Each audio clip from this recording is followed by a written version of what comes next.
Le silence après le bruit des bombardements. Sous ce tas de gravats, il y avait autrefois une maison, la maison de Tahani al-Najjar. Comme tout le reste du quartier, elle a été détruite par une frappe de l'armée israélienne.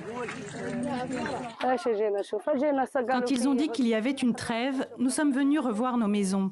Mais voilà ce que nous avons découvert. Tout est détruit. Jusqu'à quand allons-nous rester comme ça?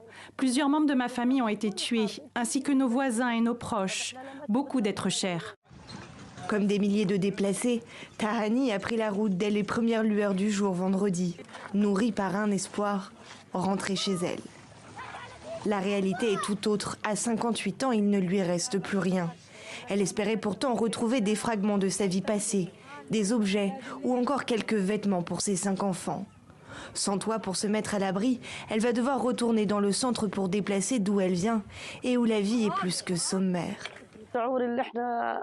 C'est un sentiment indescriptible. Où iront les gens? Nous essayons de ramasser quelques morceaux de bois pour pouvoir construire une tente, pour nous abriter. Mais en vain, il n'y a rien pour abriter une famille. Tout recommencer, encore et encore. Ce n'est pas la première fois que Tahani doit reconstruire sa maison en raison de la guerre. Elle l'a déjà fait en 2008, puis en 2014. Cette fois pourtant, elle aimerait que ce soit la dernière.